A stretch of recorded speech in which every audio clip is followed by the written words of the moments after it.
Three, two, one. Welcome in Life in the Red podcast. Parker. That's simple.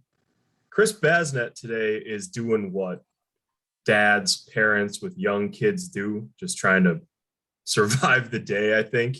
He may pop in and join us later on. He may not. But Simple and I are at the helm today. We've got full control of the podcast, which is maybe a good thing, maybe not. It's a bye week, obviously. So Simple, we're going to talk through, a bunch of football stuff. We heard from Scott. We're recording this on Thursday, a day later than our normal slot for the week during the football season. So we're going to talk through what we heard from Scott Frost yesterday, only interview setting for the week for Nebraska. And then we'll get into a bunch of stuff that sort of branches off that. We'll talk a little bit about Big Ten West at the end. But for now, Sipple, just Nebraska's in sort of a weird spot here going into the first of two bye weeks coming up. They're 3-5. They've lost two straight games. They've lost 4 of their last 5 overall. Not obviously where they hope to be. I don't think it's where a lot of people necessarily expected them to be record-wise at this point in the season. Not really. It's just been a very interesting season, kind of confounding, kind of predictable in some ways. They played those tough teams close, which makes it confounding. Right. They played Michigan, they played Oklahoma close. That was the game where I think we all kind of felt, okay, Nebraska's pretty good. Right. They must be pretty good. It was the end of the first quarter. I always say at the end of the first quarter when it hit me really hard, like, yeah, they belong on the same field with Oklahoma and probably should win this game. Michigan State, we all know what happened. And Michigan was just a slugfest. Then you didn't really know what would happen at Minnesota. But what happened was very deflating, I think, to the fan base. Wasn't it? They didn't get jackhammered. They didn't get taken to the woodshed. Kind of in the first half they did, and then here we sit with four tough games remaining for Nebraska. Yeah, so we'll get into that and what what coming out of the bye week looks like, and some of that sort of, I think that was a good word, simple, confounding. We'll get into a little bit of that, but let's start. Scott Frost talked yesterday. We talked to him for about 15 minutes. Nebraska practiced Tuesday and Wednesday this week, and then they're off the rest of the week. And that's mostly because they played week 0, so they started camp a week earlier than everybody else. But you don't actually get more practice days to use just because you start a week early. You can just start earlier. So they've got some off days to spread out over the course of this bye week and the second one, which is in mid-November.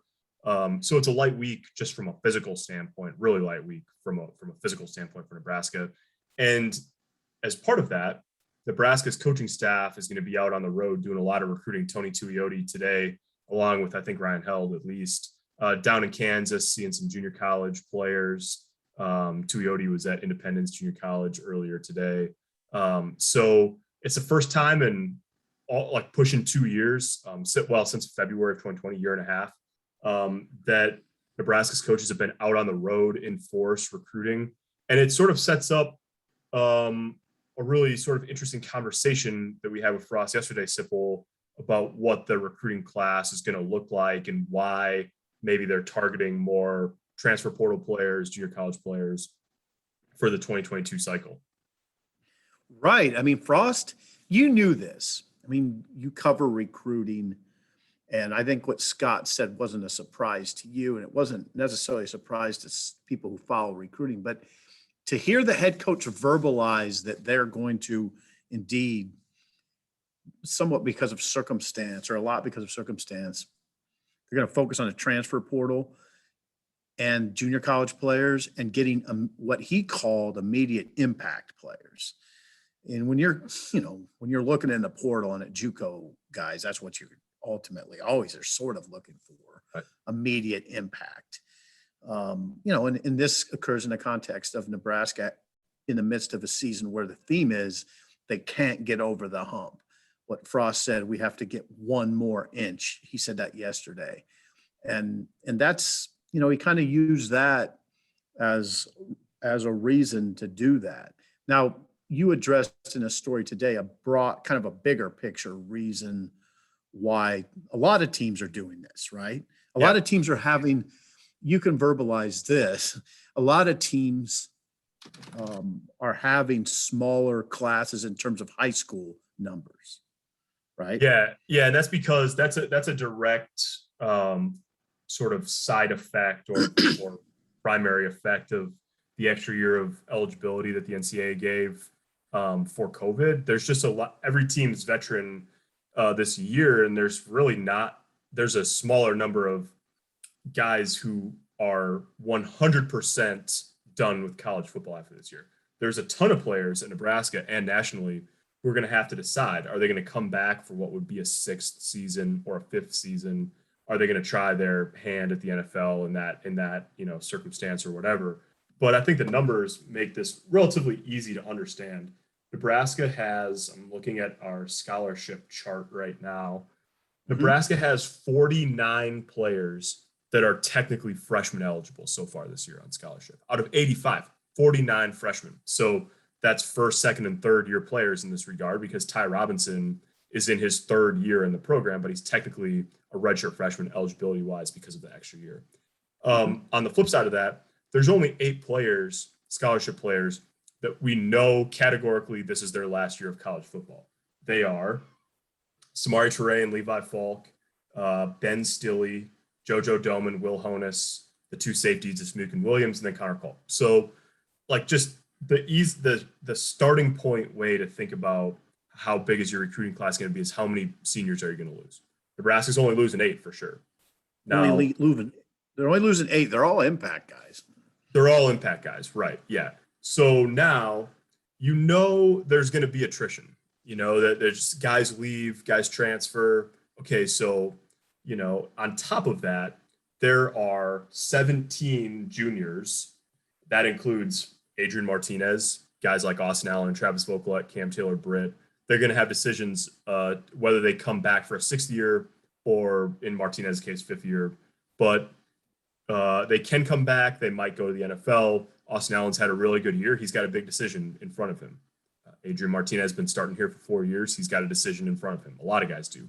So the uncertainty cast in that regard, like how many of those guys are going to stay, how many are going to go, that adds a pretty serious wrinkle. I mean, you can't just load up on 20 high school players and then a bunch of those guys decide to stay and suddenly you're over by 10. That just doesn't work that way. So Nebraska's approach is they're going to take 13 to 15 high school players. They're at 8 right now. And then fill in the rest from the transfer portal and the transfer market in general. And like you say, Simple, this has two sort of benefits. One is the high school scene is essentially typically cleared out by December, whereas a transfer portal, you can take guys all the way up until July of next year and they're immediately eligible. So you can sort of see where your numbers fall. You can recruit the heck out of some of those guys, Austin Allen, Cam Taylor Britt or whatever, on whether they want to come back or not. And if they do, great. And if they don't, you can fill that spot from the transfer market down the road. Yeah, that's a good summation. And so it's really, some of those guys you really are going to watch closely during the off season to see what they decide, because I think there are, in some cases, tough decisions to be made. Cam Taylor Britt, I know the plan was for him to play as a junior and then go to the NFL. Now, there's a chance he could come back now if he thinks he can improve his draft stock next year. I wouldn't rule out a guy like that coming back. Of course, the big conversation is Adrian Martinez. Right. Yeah. And that conversation leads to the offshoot conversation of, do they go into the portal to get a quarterback in case Adrian's not around? Could you get an immediate impact quarterback in the portal? Yeah. Or that's an incredible conversation if you think about it. Yeah. And there's 3 things. Okay. So after this season, there are ostensibly Adrian Martinez could do one of 3 things, right? He could come back, he could declare for the NFL draft, or he could decide to use his last year of eligibility, technically Yeah, I guess he has 1 year of eligibility left.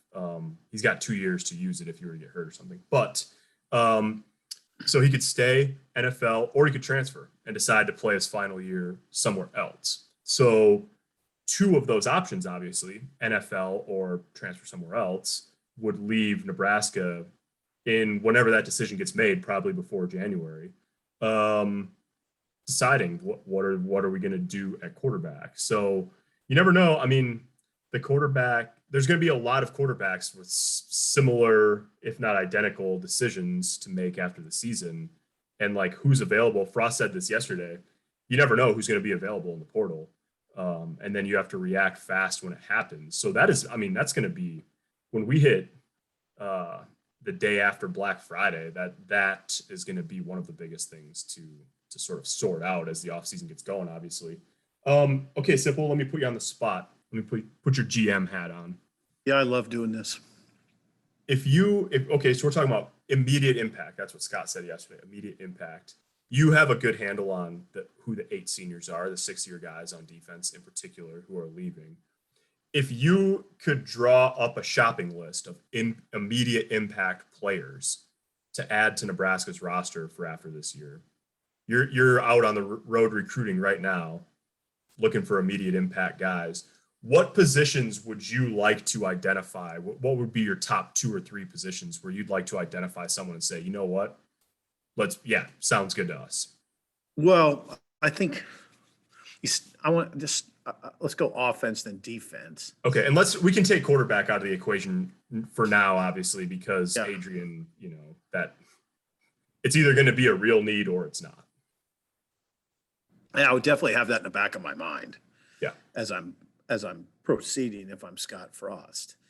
In fact, that's the one that really dominates my brain. But I think you could always use, if you could get an offensive lineman, experienced offensive lineman out of the portal who's had starting experience, particularly at tackle, like a very, I would say, if you could identify someone who's a pure tackle and has played at a pretty high level at tackle, I would look seriously at that. I'm not criticizing Nebraska's current tackles, but like a guy like Corcoran I think ultimately will be, if he moves on to the next level, it'd be as a guard. I would try to get a pure tackle. I mean, it's interesting at running back because they can return all 5 scholarship guys next year. I don't know that, and I like that group. So I don't know that I'd make that a high priority. I would look at receiver. I would look at someone kind of with in mind replacing Toure. Mm-hmm. He's the team's leading receiver. He's gone next year. Right. I would look at trying to get someone as good or better than Toure, which you can do. You can go into the portal and do that. It's not easy, but I'd be thinking in those terms. A lot of this, this discussion, the player that comes to mind first for me after Adrian is Austin Allen, and then I would say Vocal. So if there's a proven tight end out there, a big body tight end, I would definitely, I know, Parker, I would shoot high. I mean, I would be thinking, hey man, Austin Allen, how many catches does he have? Does he have 22 this year? He's having a big year. He's got 24, but he's got 343 yards so far this year. So he's making. I'm looking for a guy, that can catch 25 balls and for 350 yards. So those are where I'd start on offense. On defense, you're always looking for pass rushers, but everybody is. I understand that. JoJo's loss will be big, but Parker, that's a hard position to go into the portal. Right. Because JoJo's unique. Right. Like what I would counsel people as far as JoJo goes is don't expect another JoJo just coming out of the portal. Right. He's unique. There's not many guys like him. So those are the thoughts I have, I guess. Yeah, I think it's interesting. One position you didn't mention that I wrote a little bit about yesterday is a secondary. I mean, you're losing. Well, yeah, the you two- did. Yeah, Yeah. you did cover that. They're going to have big losses there. They're going to have Yeah. big losses. You're losing the 2 senior safeties. You could lose Cam Taylor-Britt too.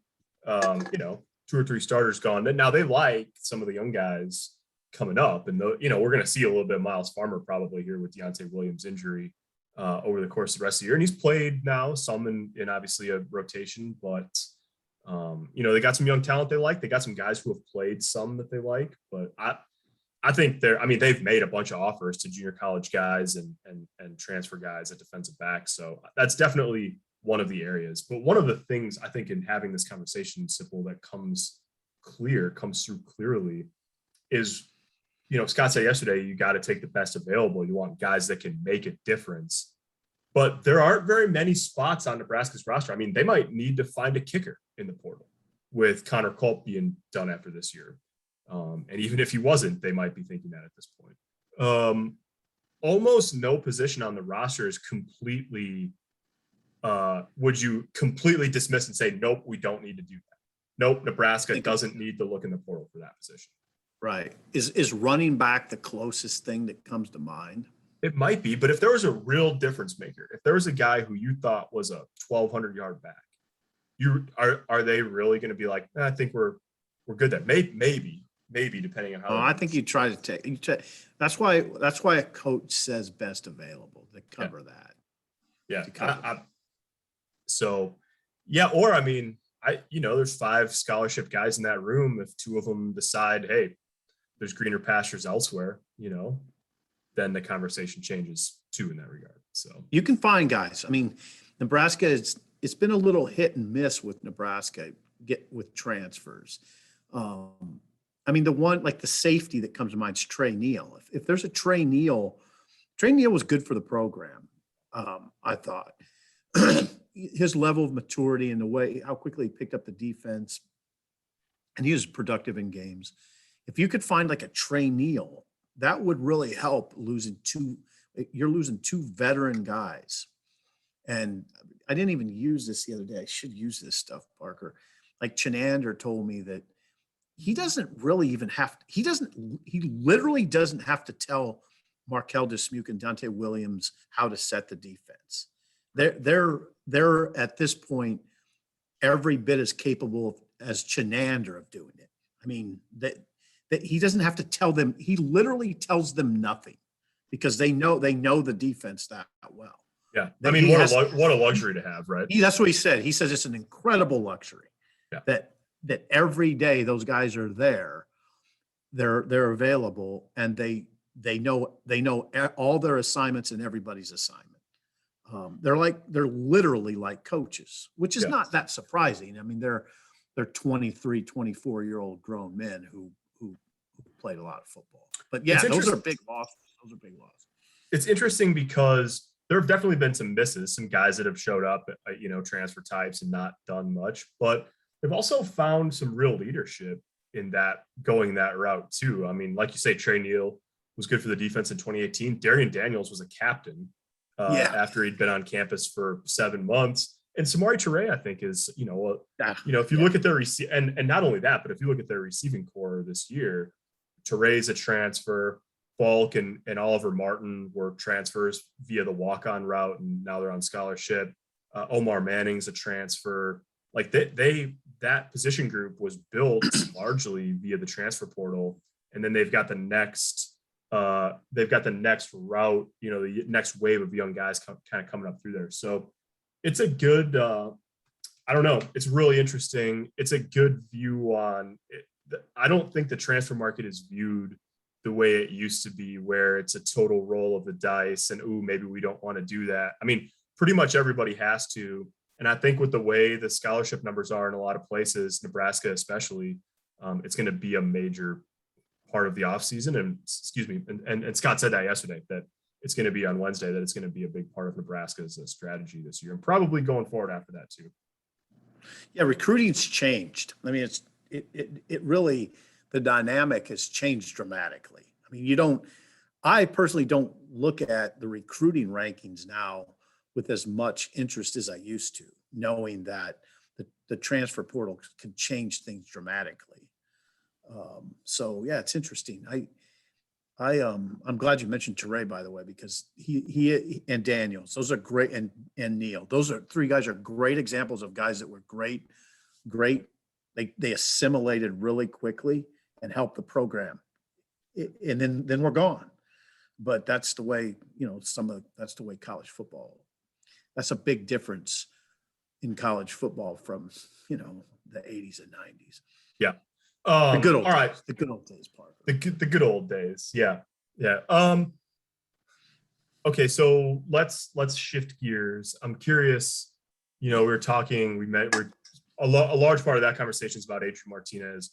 A large part of the conversation about Nebraska going forward this year from 3-5 and trying to make a run is about Adrian Martinez. And Frost talked a little bit more this week about Adrian's health and sort of where he's at, and that it changed the way that they operated against Minnesota a little bit. What did you make of that conversation, Sid?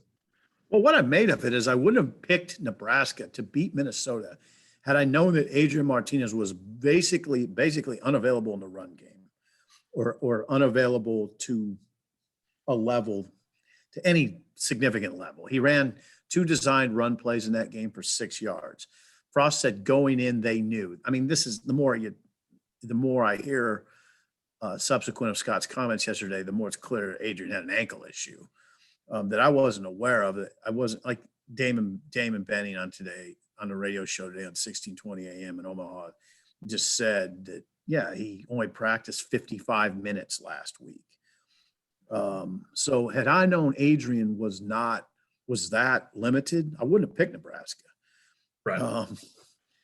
And if I would have thought a little bit more about PJ Fleck's, how he was incredibly determined to beat Nebraska for mostly PJ Fleck related reasons. if I would have thought about that, I'd probably not picked Nebraska. So, but anyway, yeah, Adrian clearly was limited in the run game, limited by an ankle injury, probably limited him in the passing game. Yeah. To be honest, I mean, he's got to push off. Well, and Frost said that he thought he was a little jumpy early in the game, especially on the first drive. Yeah. Yeah, that's but as Frost said yesterday, he came out of the game clean and should be healthy for Purdue, which is really of incredible importance against, hey, Parker, Purdue's defense is real. Yeah, it is. Okay, so simple. This was probably a dereliction of duty on my part, or maybe the entire media corps' part, but I'm going to ask you a question that I've gotten several times that I don't know how to answer because I didn't ask Scott it yesterday, and maybe it'll okay later on. What's our dereliction of duty? I'm very interested. I think the follow-up that didn't get asked yesterday, admittedly, of Scott is, if you knew that Adrian was going to be limited going into the game, did you give any thought to putting Logan Smothers in the game in situations where you knew you wanted the quarterback run involved? I mean, teams do it, right? Minnesota does it. They had the Kramer kid that was essentially a running quarterback, and it was 90% that he was going to run when he came in the game, but he also threw a touchdown. So is that something that you think would be under consideration, or is Martinez just so far the best option that even limited in what he can do, there's no room for the next guy? I mean, there's a couple conversations within that conversation. If you're talking just using Smothers down near the goal line, when they were down near the goal line and maybe they wanted to run the quarterback, which they did, and Adrian didn't get in, would they put Smothers in that situation like many teams do? Yeah. Now that you mention it, we should have asked that. We should have asked him if he considered putting Logan in on that goal line situation where Adrian appeared very close to getting in but didn't get in. Do you like how the down the goal line shot of it, the line judge's head was right in the... I know. Yeah, I saw that and I was like, great, you can't see that. Yeah, perfect. I said to a guy I was with, I said, here's the shot. Here, you're going to see it right here. And then the head was in it. And then the other conversation is, if you're going to just use Logan over the course of the game, not just in spot duty. I mean, here's what I'd say to that.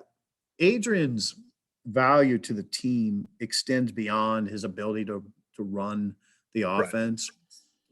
He's very, the best way to put it is you've heard defensive players for Nebraska say Adrian is our leader. Adrian is the leader of this team.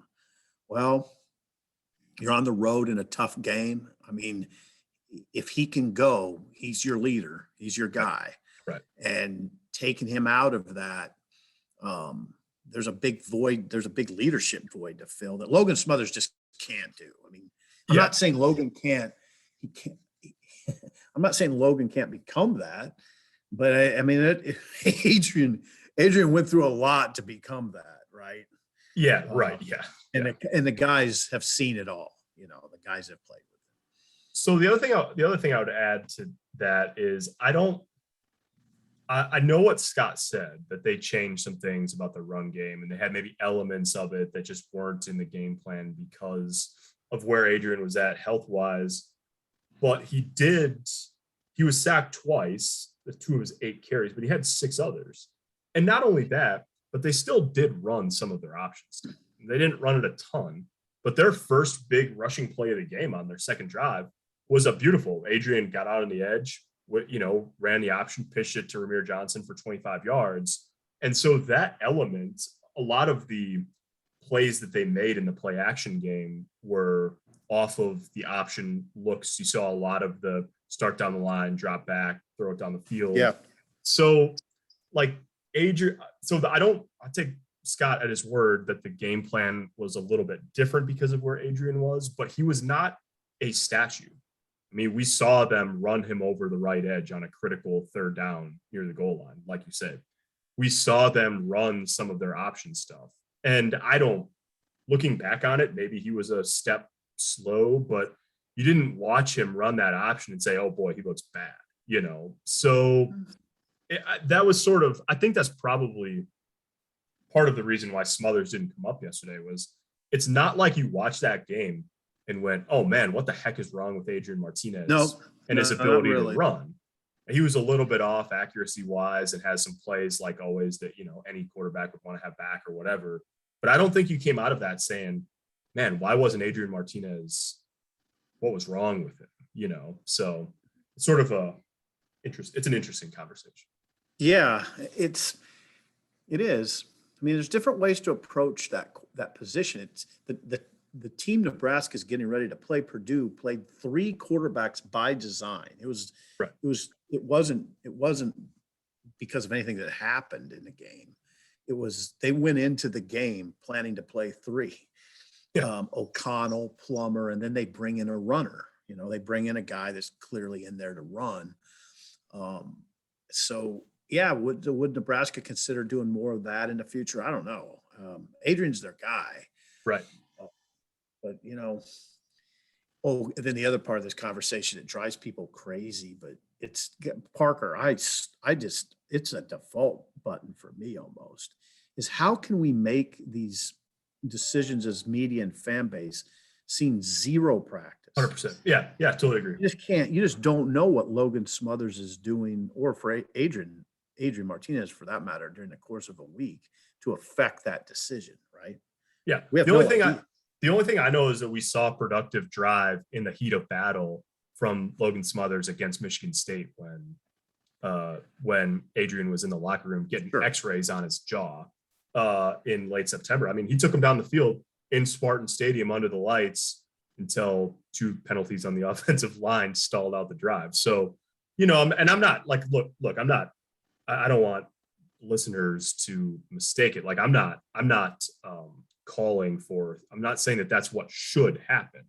All I'm saying is that it's interesting that it doesn't even really come up, like, well, should you have maybe thought, at least consider this, or did you consider this? Yeah. Smothers, what I've seen of him this year, I've been really impressed from a poise standpoint. And from multiple standpoints, the throw he made against Buffalo was excellent. The rollout throw late in the game when Scott, I think, got kind of pissy about Buffalo calling a timeout and said, all right, we'll throw it downfield. And that throw was beautiful. It was a long pass to Hickman down the sideline.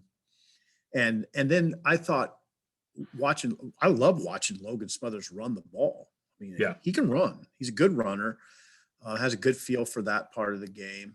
And I've liked what I've heard about his poise. And when he comes in the game, he looks ready every time to me. Yeah. He doesn't look wide-eyed to me. Just another wrinkle to the transfer portal quarterback situation. Yeah. We're gonna talk about.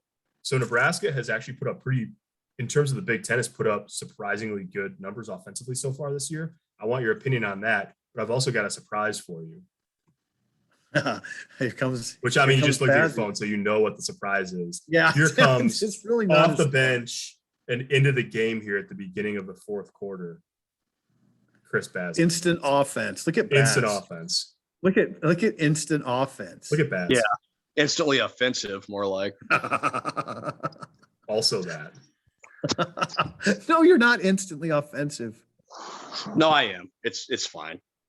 How you feeling? I feel great. Got a little sinus infection, but we're battling through it. Yeah. My son's sicker than a dog, but we're battling through that. It's been a week here at the Bass residence. So the bye week came at a good time here as well. Good. What how you guys doing? Good. We're basically just talking about Nebraska's struggles. Well, so basically what we talk about every week then. Yeah. Pretty much. Yeah. Why didn't they play Smothers, etc. Stuff like that. Yeah, well, sure. The conversation that we were just gonna spin into here, Baz, is I don't know. You probably know this, smart guy that you are. But I was okay. Nebraska, I'll just put it simply, second in the Big Ten in total offense, 477 yards a game. Third in the Big Ten in yards per play. Third in the Big Ten in red zone touchdown percentage. And not only that, but they're just, if you take Big Ten games only, they're second in the league in scoring at 30 points per game. Third in the league in scoring at 30.8 if you take all games. So, and still, I think you come out of the game against Minnesota thinking like the offense missed so many opportunities to score. Yeah. And they did it again. You know, they got shut down on 4th and 1 or whatever at the 3-yard line against Michigan as well. So I guess we'll start with you, Sipple, and then Baz, I want to hear your opinion on this too. Like, how do you square what seems like an offense that has struggled at times this year with the fact that the numbers put them near the top of the Big Ten in a lot of different categories? Well, I don't know. I guess we got to fight through that red zone discussion a little bit. As you point out, their total offense numbers are good. They're moving the ball. Nobody moves into the red zone with more frequency this year than Oklahoma. I mean, Nebraska's number 2 in the country. They've gotten to the red zone 38 times. Only Oklahoma's gotten there more in the country. Now, amazing. Parker, I just think it's a red zone discussion. I mean, I think it boils down to, you tell me if I'm wrong, but I watched the games. I mean, in the red zone, everything tightens up. Offensive line play becomes much more important. Conventional plays become more important. You don't lean on your scheme. You don't lean. I mean, you know, inside the 20, 25, you got to hand the ball off and run it. You got to complete basic slant passes. It becomes a very basic offense discussion. And it's more about just, can we move guys and can we execute? And Nebraska doesn't move guys particularly well. Yeah. They don't have the big pounding running back that can get you yards when the field's tightened up. I can't now. Then it goes to the shifts to the quarterback, and I've been a big proponent of Adrian, but he doesn't make great decisions all the time. And I think a lot of it comes down to those factors, in my opinion. I think you're right, Sip. I think you nailed it. I think we know they can hit big plays. We know they can scheme stuff up, but like you said, you can't really scheme stuff up when it's 3rd and 2 on the 15 or whatever. You know, you got to be able to get 2 yards. And we know this offense can't just go get 2 yards a lot of the time, you know, and they can hit you for a big play. There's no doubt about that. And every now and then they can move the pile, but it doesn't happen often enough. They're not good enough up front. They don't execute well enough. It's exactly what you said. It's a red zone discussion, and it's a basic offense discussion. And, yeah, the numbers are good, but you can look at every game and say, well, they didn't execute great in this part of the game, or they save for Northwestern, of course. But they don't do the basic stuff good enough to be a great red zone team. They don't run it straight ahead good enough. They don't, like you said, execute basic pass plays good enough. They don't make good enough decisions. And that's why you can move it into the red zone, but you have trouble scoring in the red zone. I think that's what it comes down to. I think you nailed it. Play calling enters into it. I mean, you guys watch a lot of football, and I watch enough to know you can call good plays down close to the goal line, and that makes a difference. But the playbook does shrink down there. There's no doubt. Parker's holding up his notebook. What do you got there, Parker? Earlier today, as I was working on my Sunday story, I charted every time Nebraska in their 5 losses, every time Nebraska's been into scoring range. So I took Connor Culp's longest field goal of the year is 51 yards. So I just figured anytime they've been inside the opponent's 35, that's scoring range. And Nebraska has scored 16 of 24 times in that range. Now that's similar to what their red zone rate is for the year in terms of, in terms of scoring percentage. The thing about it is they're actually scoring touchdowns. Like, it's been really hard to score touchdowns in the red zone for Big Ten teams this year because most of the defenses in the league are veteran, salty units. So Ohio State and Minnesota are in the top 10 nationally in red zone touchdown percentage. And then Nebraska's 3rd in the Big Ten, but they're 61st nationally. So part of it is, that they've scored touchdowns better than most teams in the Big Ten outside of Minnesota and Ohio State, but they've been susceptible to the red zone zero of coming out with none. They've scored in 24 trips, 5 losses, 24 trips to the opponent's 35 or deeper. They've scored 11 touchdowns, but they've come away with nothing 8 times. Yeah, that's trouble. 8 zeros in scoring range in 5 one-score losses. Almost 1.5 per game, more than 1.5 per game. Yeah. I mean, that's just too much wasted yardage. So that's that offense, though. Right. It's like it's all or nothing, and that's across the whole field. It's not just that's a great stat, Parker. But yeah, I mean that summarizes that offense. It's either going to be a big play and a score, or it's going to be a quick 3 and out and a punt, or a negative play and a punt. But yeah, that illustrates it beautifully. And the kicking game obviously has an impact, right? Because they've missed 5 field goals, which, 15 points over the course of those games. And then 18, if you include the extra points 19, if you include the extra points they've missed, points on the board in close games that you don't get. And then also it influences your decision on whether to go for it down low, if you have trust in your kicker or not. There's some games where, like Minnesota, Michigan was a good example. That first drive, do you take 3 points or do you go for it on 4th and 2? They went for it and they got stuffed. They went the other way and tried to kick a field goal down 5 against Minnesota and missed it. If you take a field goal, if you make that and you make one on your next trip down there, you're winning, rather than being down 5 because you missed a field goal the first time, felt like you had to go for it the next time because you don't have any faith in your kicker. You don't get it. Now you've got 2 zeros instead of maybe 2 threes or a touchdown somewhere along the way. Okay, I'm going to throw a wrench into the conversation a little. I'm just going to change it up a little bit. Let's put it that way. Is it, and I'm going to ask it in a soft way. You can answer it however you want. Is the offensive staff going to look the same next year? No, I say no. Yeah. Wow. Why do you say that, Baz? Why do you say that? Well, it's not working, right? And it's for all the reasons we just talked about. They can pile up yards, but they don't score enough when they have chances to do it. And it's been like that since game 1, basically. They've continued to try to do the same things for the most part and gotten the same results, which is the definition of insanity the last time I checked. So, I think, and what does that mean? I don't know. You know, it's kind of like going on a road trip and expecting Sipple not to spill cookie crumbs all over the car. I keep thinking it's not going to happen, but then it happens. But no, it's like, yeah. And I don't know what that means or who might not be back, but I just don't think you can do the same things again. Like something's gotta change. I don't know what it is, but I feel like something has to change if they're gonna flip that narrative.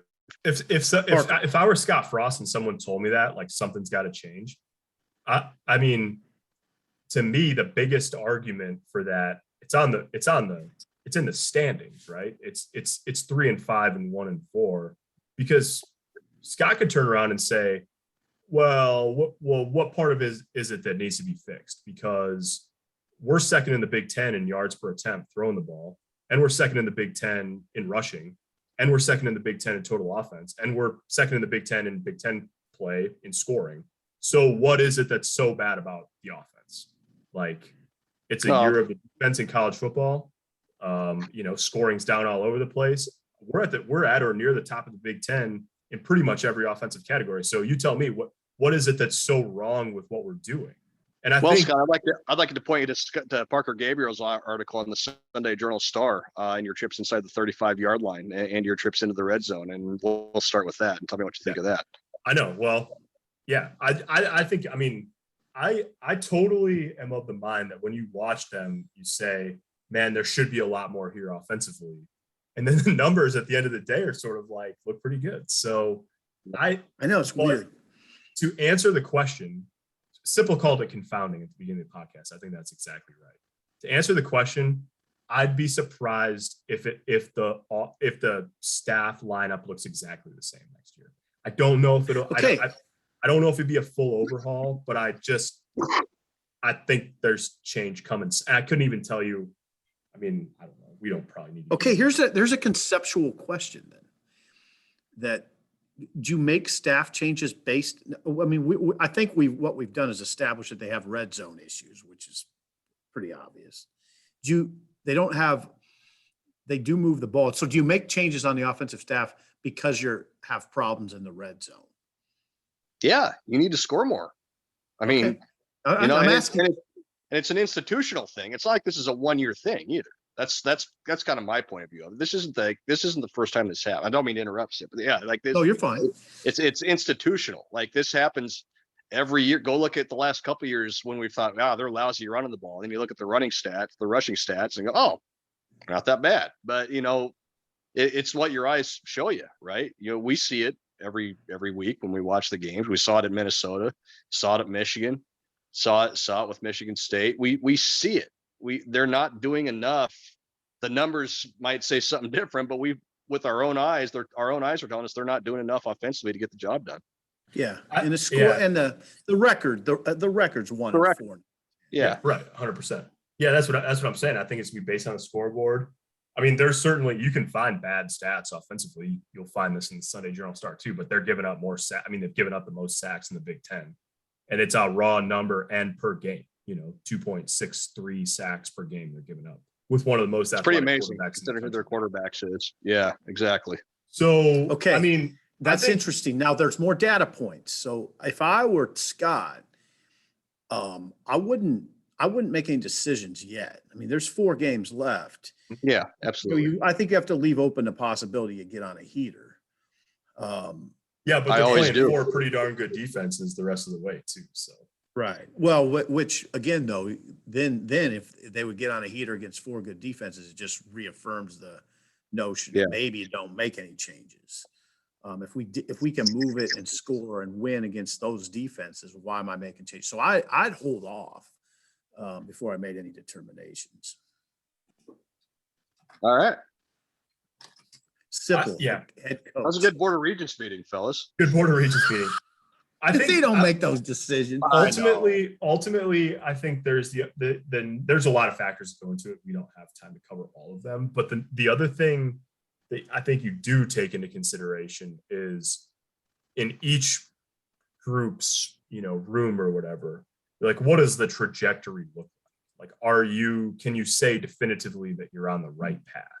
And that's in the eye of the beholder a little bit. I mean, take the offensive line. Like, you could say, well, freshman, sophomore walk-on, sophomore, junior, and then redshirt freshman, left to right. And then maybe the best guy they had besides Cam Jurgens was a true freshman who tore his ACL in his second start. Super young. So the question is, what's your production right now? I don't think anyone would push back on the notion that the offensive line hasn't been good enough through 8 games. But what's the trajectory? You got not all young players. They're not all inexperienced, but what's the trajectory going forward? That always comes into the conversation. Doesn't matter if you're talking about offensive line or linebackers or whatever. So, I mean, I'm not sure that I'm not sure there's a clear-cut, extremely easy answer anywhere on the board on offense. Okay. Yeah, we can dodge out of that because that is that's literally a 2-hour podcast in itself. Yeah. You're going to have a lot of free time on Saturday, Sipple, without a game this weekend. Who are you interested in watching? Purdue and Wisconsin. I think if you're a Nebraska fan, I know I tend to overstate matters, but that seems like can't miss TV to me. Yeah. I mean, you have Purdue next. You have Wisconsin in November 20th, a death trip for us. I mean, it's a huge game. Well, it's November. I mean, we're probably going to cover an 11. Oh yeah, it's going to be like 8 inches of snow for sure. 20 degrees. We'll have to work to get up for that. You won't believe how mad I'm going to be the morning of that game, walking out of the hotel at like 7:30 a.m. Miserable. I don't even want to think about it. Purdue, Wisconsin's gigantic. It's big for both those programs, and it's big for Nebraska to size those teams up. It's going to be the biggest game all year that ends 9-7. It could be that. It could be that. It could be that. It could be like a 14-10. Oh yeah. Yeah, I haven't honestly. I'll be real with Bucker. I haven't looked at the college football schedule this Saturday a whole lot. I've been preoccupied with some other stuff, but that I would lean towards what Sipple said. You've got those two teams you think you can probably beat. Pretty good look at both of them. The rest of the Big Ten slate's pretty. Yeah. October 30th. I mean, that's Nebraska has Purdue, and then Michigan State, Ohio State, Penn State, Iowa, and Wisconsin trails like a distant third in terms of interesting games in the league. So that a week from Saturday is the big one, the first of a couple of big ones in the Big Ten. But I'm curious about that game too. Have you guys already turned in your picks? I want to influence you. I have. Yep. I have. That was Purdue Wisconsin game.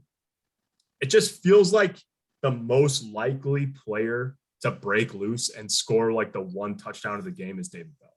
Like that's just sort of, when I got to thinking about it, I was like, one broken play for somebody to get on the board with two really good defenses. Like who is that going to be? And it just seems like the answer is probably David Bell.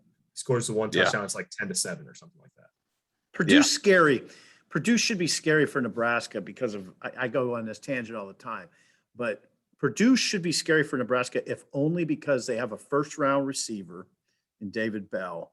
And on defense, they might have a first-round pick at defensive end. Karlaftis, yeah.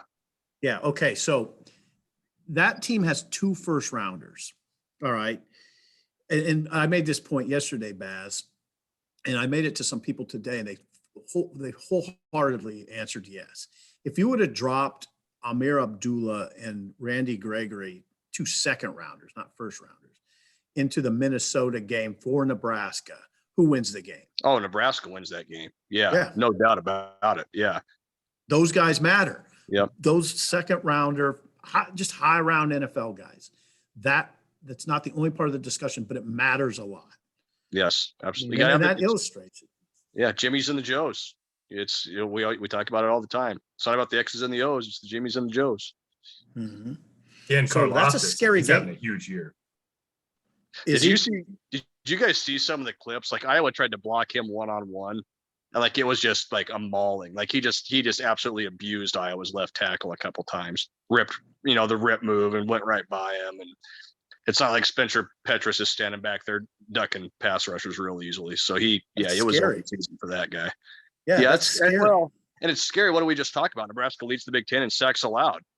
And you've got a dinged up quarterback. Like, he'll probably be feeling a little better in a couple weeks, but it's going to be 100%. Knowing he's got to run away from that guy, knowing what's in front of him on the offensive line. I don't know. You're right. It's scary. Yeah. And David Bell takes over games. Yes. He took over the Iowa game. He had 11 catches for 240. He's capable of taking over. Nebraska handled him and Rondale Moore both really well last year until the midair collision. Remember that late in that game where Dismuke and maybe Taylor Britt went up for the ball and collided, and Bell came down with it and went like 90 or something. Aside from that one play, they handled those guys pretty well. I think Rondale had like 13 catches for 70 yards. And David Bell, we run that photo of Cam Taylor Britt all the time, making that play on Bell, the leaping PBU down the field in crunch time. So that's a good matchup. That's a fun one, David Bell and Cam Taylor Britt. But yeah, I mean,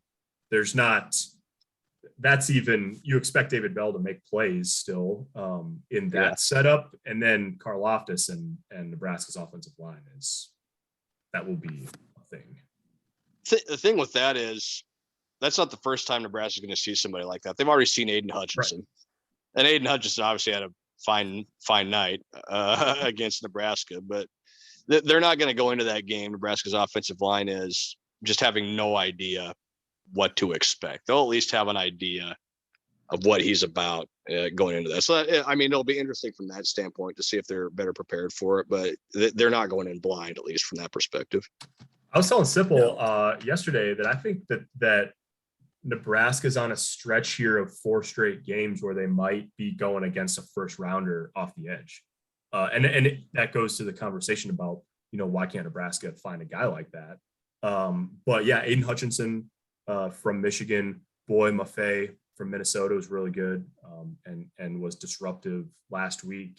Karlaftis from Purdue, and then Zach Harrison from Ohio State. I mean, there's 4 guys. Like, if you're putting together first team all Big Ten on the edge, 4 guys right there are, if not the top 4, then 4 of the top guys, and all are going to make a lot of money playing football in their lives. Yep. All right, guys, let's wrap it up. That's an hour. An hour. Jeez, wow, man, went long. And we welcome Baz in for the last little bit of it. Baz, thank you for joining us. Thank you for having me. Yeah. Mm-hmm. We've got more bye-week coverage inbound as the week goes on, and obviously we'll be back at full speed next week with Nebraska getting ready for Purdue. So for Baz and Sipple, I'm Parker. Thanks for watching and listening. Please consider subscribing to our newspaper, the Lincoln Journal-Star, and we'll talk to you next week.